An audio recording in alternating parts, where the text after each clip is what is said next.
आजकल लगभग सभी कारों में एंटी लॉक ब्रेक सिस्टम का यूज दिया जाता है, क्योंकि ये बेसिकली स्टीयरिंग घुमाते समय होने वाले दुर्घटनाओं से आपको बचाता है। क्योंकि जब भी हम लोग डायरेक्शन को चेंज करते हुए नॉर्मल ब्रेक अप्लाई करते हैं, तब इस केस में हमारा कार ब्रेक लगने के बावजूद भी वो स्ट्रेट पाथ को फॉलो करता है, जिससे कि एक्सीडेंट का कारण भी बन सकता है। इसी चीज़ को सोल्व करने के लिए हम लोग एंटी लॉक ब्रेक सिस्टम का यूज करते हैं। ये बेसिकली आपके व्हील को ब्रेक लगने के बावजूद भी मूव करने का परमिशन देता है, जिससे कि ये अपने डायरेक्शन को चेंज कर सकता है। इसी के कारण आपका कार फ्रंट के ऑब्जेक्ट से सेफ रहता है, और इसी ABS के कारण ही हमारा जो ब्रेक डिस्टेंस होता है वो भी कम हो जाता है। इसके अलावा जो हमारे टायर्स होते हैं, इसका भी लाइफ साइकिल बढ़ जाता है, क्योंकि जब भी हम लोग नॉर्मल ब्रेक को अप्लाई करते हैं, तब इस केस में हमारा जो रोड होता है और हमारे जो टायर्स होते हैं, इन दोनों के बीच का जो कनेक्शन होता है वो एक ही पॉइंट पर होता है। इसके कारण हमारे टायर्स जल्दी घिस भी जाते हैं और ये जल्दी ख़राब भी हो सकते हैं। इसी के वजह से हम लोग ABS का यूज करते हैं। ये बेसिकली आपके टायर्स को मूव करने का अलाउ देता है, जिससे कि टायर्स का कनेक्शन अलग अलग जगहों पर होता है, और इसके ही वजह से टायर्स हमारा सेफ रहता है और ये बहुत ही जल्दी आपकी कार को रोक देता है। हालांकि एक मॉडर्न कार में ABS के अलावा EBD सिस्टम भी होता है, जिसे basically electronic brake force distribution बोलते हैं। ये बेसिकली आपको कार को और फास्ट रोकने में काफ़ी हेल्प करता है। लेकिन इसे अच्छे से समझने से पहले आपको मैं कार के वर्किंग प्रिंसिपल को समझा देता हूँ। देखो, जब हम लोग स्टीयरिंग को घुमाते हैं, तब ये जो हमारा शाफ्ट है, इससे ही हमारा ये रड कनेक्टेड होता है, और जब हम लोग इस स्टीयरिंग को घुमाते हैं, तब ये रड भी शिफ्ट होता है, और इसी शिफ्टेंस के कारण ही हमारा व्हील इस डायरेक्शन में मूव कर पाता है। और सेम इसी तरीके से ये अपोजिट डायरेक्शन में भी मूव कर सकता है।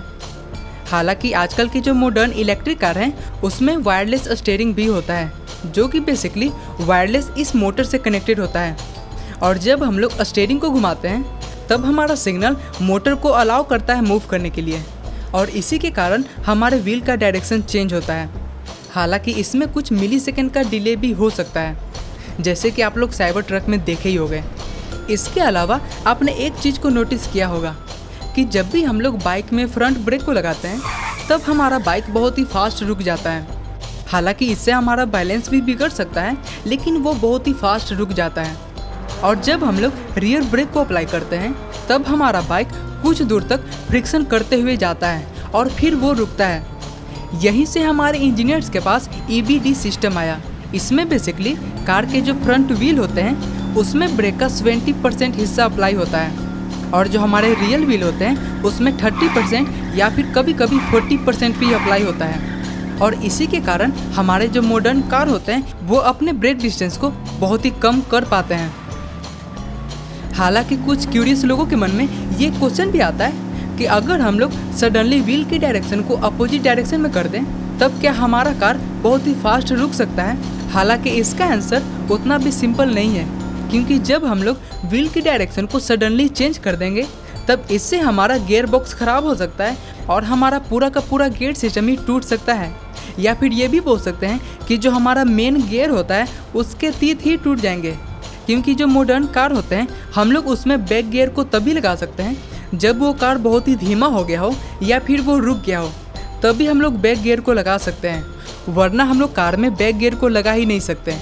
लेकिन इसके बावजूद भी अगर हम लोग इसमें कुछ मॉडिफिकेशन कर दिए, तब हम लोग बैक गियर को लगा लेते हैं, तब हाँ, इसके ब्रेक डिस्टेंस को कम किया जा सकता है, क्योंकि जो हमारा कार होगा वो फ्रंट के डायरेक्शन में मूव कर रहा होगा, और सडनली जब हम लोग व्हील के डायरेक्शन को चेंज कर देंगे, तब ब्रेक अप्लाई होने के साथ साथ हमारे कार का डायरेक्शन भी चेंज हो जाएगा। तब इसके वजह से जो हमारा ब्रेक डिस्टेंस होगा वो भी कम हो सकता है, लेकिन ऐसा हमारे रियल कारों में नहीं हो सकता है। वैसे आपको क्या लगता है, कमेंट में ज़रूर बताना। और आज के लिए तो बस इतना ही। अगले वीडियो तक के लिए आप हमारे चैनल को सब्सक्राइब कर सकते हैं, और वीडियो अच्छा लगा हो तो एक लाइक कर सकते हैं, और हमारे चैनल को सब्सक्राइब भी कर लीजिएगा।